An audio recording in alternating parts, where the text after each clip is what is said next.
এই ডাস্টবিনটার পাশ দিয়ে হাঁটতে হাঁটতে মনে হলো আপনাদের একটা গল্প শোনায়। গল্পটা ফ্রান্স কাফকার লেখা বিখ্যাত একটি উপন্যাস দ্য ট্রায়ালের সাথে কিছুটা সামঞ্জস্যপূর্ণ।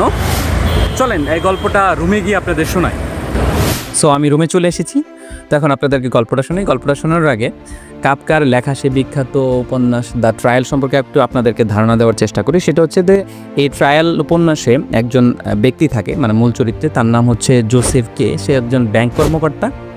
হুট করে একদিন তাকে অকারণে গ্রেফতার করা হয় এবং তাকে কেন গ্রেফতার করা হয়েছে সেটা তাকে জানানো হয় না। সে তাকে এবং কি তাকে কোনো কারাগারেও রাখা হয় না, এভাবে তার চলতে থাকে। কিন্তু এটা কিন্তু তার জন্য একটা অদৃশ্য কারাগারের মতো সৃষ্টি করে।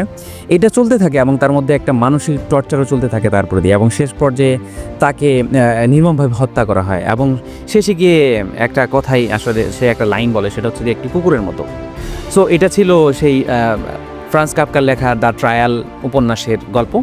সো এখন আমি যে গল্পটা আপনাদেরকে শোনাতে চাচ্ছি সেটার জন্য আপনাদেরকে একটু ভাবতে হবে যে, ধরে নেন এটা 2500 সাল চলছে। হ্যাঁ, 25 সালের একটা আদালতে বসে আছি।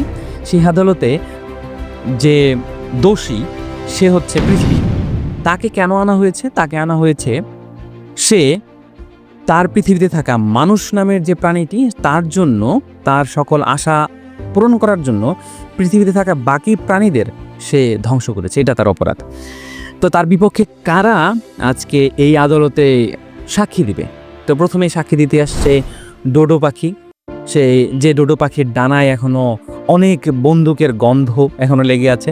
তার বিপক্ষে সাক্ষ্য দিতে আসছে ক্যারিবেন্স মঙ্কসিল, যে এখনও নুনা পানির জন্য কাঁদে, এবং তার বিপক্ষে সাক্ষ্য দিতে আসছে গোল্ডেন টোডোর, এবং যে 1989 সালে কোস্টারিকার জঙ্গল থেকে একদম চিরতরে হারিয়ে গিয়েছে, এবং তার বিপক্ষে আরও সাক্ষ্য দিতে আসছে অ্যান্টার্কটিকার সেই শেষ বরফখণ্ডটি, যার জল এখনও, বা যার চোখের জল এখনও সেই সমুদ্রের নোনা পানির সাথে মিশে যাচ্ছে।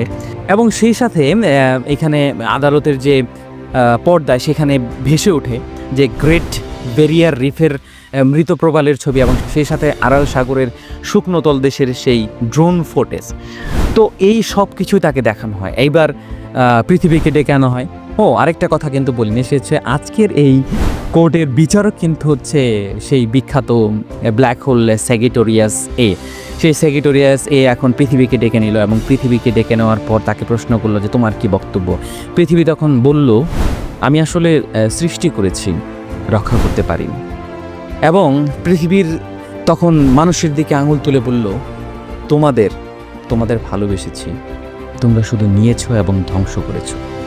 তখন স্যাজিটেরিয়াস এ বজ্রকণ্ঠে রায় শোনায়। সে বলে, তোমার শাস্তি হবে এই সত্যটা নিয়ে বেঁচে থাকা যে তোমার সবচেয়ে বুদ্ধিমান সন্তানরাই মূলত বধির।